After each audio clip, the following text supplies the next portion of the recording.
अर्जुन ने कब किया था अपने बड़े भाई धर्मराज का वध। दर्शक बंधुओं, ये बात सुनकर आपको थोड़ा आश्चर्य जरूर हुआ होगा कि अर्जुन ने धर्मराज का वध कब किया था। महाभारत पुराण में तो इस बात का कहीं कोई वर्णन नहीं मिलता। और अर्जुन अपने बड़े भाई को मारेंगे तो क्यों मारेंगे? उनके लिए ही तो महाभारत युद्ध हुआ था। तो दोस्तों, घबराइए मत, महाभारत पुराण की ही ये कथा है जिसे मैं आपको सुनाने जा रहा हूं। बात उस समय की है जब महाभारत का युद्ध चल रहा था। कर्ण के भार्गवास्त्र की मार से पांडवों के हजारों सैनिक प्राणहीन हो गए। उनकी संपूर्ण सेना व्याकुल हो गई। युधिष्ठिर पूरी तरह घायल हो गए थे। उनके सहायक युधिष्ठिर को युद्ध से निकालकर छावनी में ले गए। उधर अर्जुन ने सुना कि धर्मराज बहुत घायल हो गए हैं, तो वे कर्ण से युद्ध करने की बजाय युधिष्ठिर को देखने के लिए छावनी में चले आए, जहां घायल अवस्था में युधिष्ठिर आराम कर रहे थे। श्री कृष्ण और अर्जुन को युद्ध छोड़कर अपने पास आया देख धर्मराज ने समझा कि लगता है अर्जुन ने कर्ण को मार दिया है, इसीलिए वो चला आया। यही बात सोचकर वे बहुत प्रसन्न हुए और गदगद वाणी से बोले, हे अर्जुन, हे देवकी नंदन, तुम्हारा स्वागत है। तुम्हारा आना यह दर्शाता है कि तुमने हमारे सबसे शक्तिशाली शत्रु कर्ण को मार डाला है। ये तो बड़े आनंद की बात हुई। कर्ण से युद्ध करते हुए आज मैं बहुत संतप्त हुआ हूं। उसने मेरे सारथी को मार डाला, मेरे रथ के पहियों की रक्षा करने वाले रक्षकों को भी मार डाला, मेरे घोड़े को भी मार दिया, मेरे पक्ष के बहुत से योद्धाओं को मौत के घाट उतार दिया। उसने आज मुझे परास्त किया सो किया, मुझे बहुत से कट शब्द सुनाकर अपमानित किया। भीमसेन की बदौलत आज मैं जीवित हूं। कर्ण के द्वारा अपमानित होकर आज मैं इतना व्यथित हूं कि अब तो जीने का भी मन नहीं कर रहा है। कर्ण का वध ही मेरी पीड़ा को हर सकता है। सो तुमने आज उसे मारकर मुझे बहुत बड़ी प्रसन्नता दी है। अच्छा ये बताओ, तुमने उस सूत पुत्र कर्ण का वध किस प्रकार किया? मैं सुनने का इच्छुक हूं। मित्रों, धर्मराज युधिष्ठिर की बात सुनकर अर्जुन कहने लगे, महाराज, मेरा युद्ध तो अश्वत्थामा से हो रहा था। अश्वत्थामा को पराजित करके मैं कर्ण से लड़ने जा रहा था। उस समय मुझे खबर मिली कि कर्ण के साथ युद्ध करते करते आपकी हालत बहुत नाजुक है, आपके बचने की भी कोई उम्मीद नहीं है। यह सुनकर मैं बेचैन हो उठा और कर्ण को युद्ध भूमि में लड़ता हुआ छोड़कर मैं आपको देखने के लिए चला आया। कर्ण तो अभी जीवित है, आपसे किसने कह दिया कि वो मारा गया? मित्रों, अर्जुन के मुख से कर्ण के जीवित होने की बात सुनकर धर्मराज को बहुत क्रोध आया। उन्होंने अर्जुन को भला बुरा कहना शुरू कर दिया। कहने लगे, हे कायर अर्जुन, लगता है तुम्हारी सेना शत्रुओं से अपमानित होकर युद्ध छोड़कर भाग गई है, और तुम जब कर्ण को मार नहीं सके तो भयभीत होकर भीम को अकेला छोड़कर यहां भाग आए। तुमने आज माता कुंती के दूध को लजा दिया है। मुझे तुमसे यह सपने में भी उम्मीद नहीं थी। द्वैत वन में तो तुमने यह प्रतिज्ञा की थी कि मैं अकेले ही कर्ण को मार दूंगा। आज समझ में आया कि तुम्हारी वो प्रतिज्ञा भी झूठी थी। आज तुमने कायर होने का परिचय दे दिया है। हे पार्थ, जब तुम 7 दिन के थे तब एक आकाशवाणी ने माता कुंती से कहा था कि यह बालक इंद्र के समान पराक्रमी निकलेगा, समस्त शत्रुओं पर विजय प्राप्त करेगा। यह बालक सर्वश्रेष्ठ धनुर्धर कहलाएगा, कोई योद्धा इसके सामने खड़ा नहीं हो पाएगा। मुझे लगता है तुम्हारे बारे में देवताओं ने भी झूठा कहा था। हे अर्जुन, आज तुम्हारी जगह अगर पुत्र अभिमन्यु जीवित होता तो वो तुम्हारी तरह कर्ण से डरकर पीठ दिखाकर भागकर नहीं आता। पुत्र अभिमन्यु के रहते मुझे कर्ण के हाथों युद्ध में अपमानित नहीं होना पड़ता।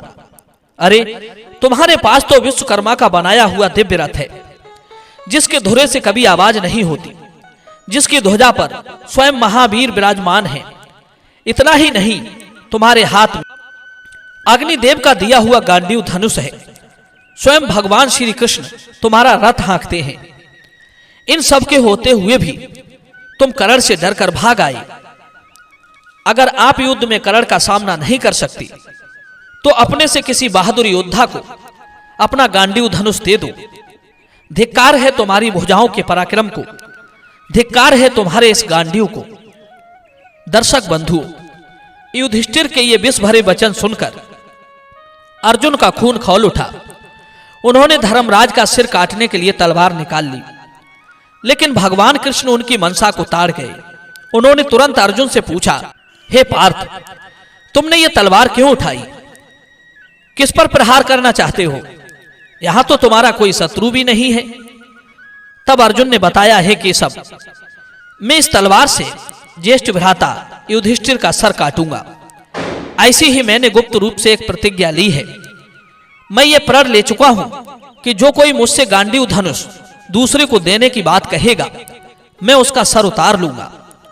महाराज युधिष्ठिर ने आपके सामने ही ये बात कही है, इसलिए आज मैं इनका वध करके अपनी प्रतिज्ञा पूरी करूंगा।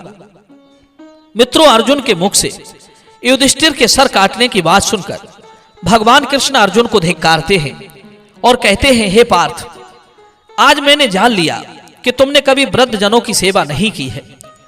जो धर्म के विभाग को जानता है वो कभी ऐसा नहीं कर सकता।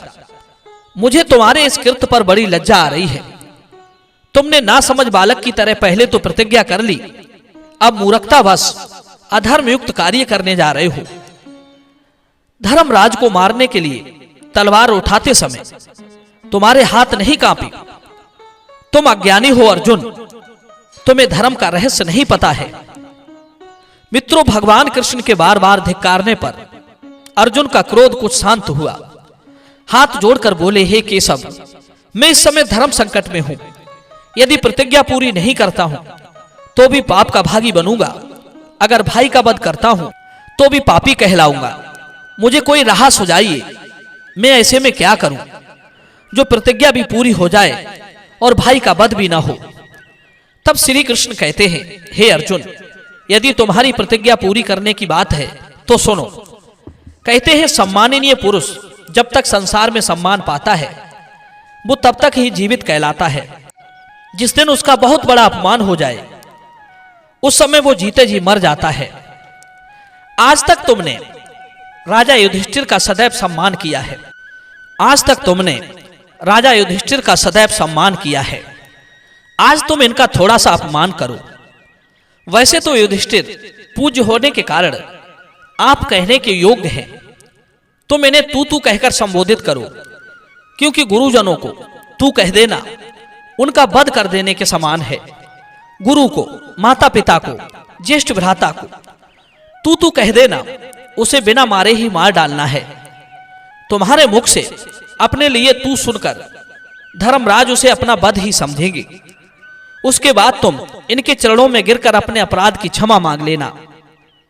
दर्शक बंधु, भगवान कृष्ण बोले, हे अर्जुन, तुम्हारे भाई राजा युधिष्ठिर बहुत समझदार हैं। वे धर्म का ख्याल करके तुम पर क्रोध नहीं करेंगे। इस प्रकार तुम्हारी प्रतिज्ञा भी पूरी हो जाएगी और भाई हत्या के दोष से भी बच जाओगे। भगवान कृष्ण के बताए अनुसार अर्जुन धर्मराज को तू कहकर जली कटी सुनाने लगे। नाना भांत से उन्हें तू कहकर संबोधित करने लगे। उसके बाद अपने बड़े भाई का अपमान करके अर्जुन को ऐसा लगा जैसे उसने बहुत बड़ा अपराध कर दिया है। अर्जुन आत्मग्लानि से भर गए। उनकी आत्मा ही उन्हें धिक्कारने लगी। अब तो उन्होंने फिर तलवार उठाई और स्वयं को मारने को उद्यत हुए। कहने लगे, भाई का अपमान करके मैं जीवित नहीं रह सकता। यह आत्मग्लानि मुझे कभी जीने नहीं देगी, इसलिए मैं स्वयं को ही मार डालूंगा। मित्रों, इस बार भगवान श्री कृष्ण ने उन्हें फिर रोक लिया और समझाते हुए बोले, अर्जुन, भाई का वध करके जिस नरक की प्राप्ति होती है उससे भी भयानक नरक तुम्हें आत्महत्या करके मिलेगा। यदि तुम स्वयं को मारना चाहते हो तो मैं तुम्हें एक युक्ति बताता हूं। तुम अपने मुंह से अपने ही गुणों का बखान करने लगो, क्योंकि कहते हैं जो स्वयं ही अपने गुणों का बखान करता है वो अपने हाथों अपने आप को ही मारता है। भगवान कृष्ण के कहने पर अर्जुन धर्मराज के सम्मुख अपने गुणों का बखान करने लगे। भगवान कृष्ण की बुद्धिमत्ता से उस दिन युधिष्ठिर और अर्जुन दोनों के प्राण बच गए। दर्शक बंधुओं, दोनों का वध तो हुआ पर युक्ति से, शस्त्र से नहीं। दर्शक बंधुओं, उम्मीद करता हूं ये वीडियो आपको जरूर पसंद आया होगा। तो चलिए मिलते हैं अगली वीडियो में एक नई चर्चा के साथ। आप सभी का बहुत बहुत धन्यवाद। जय श्री कृष्ण।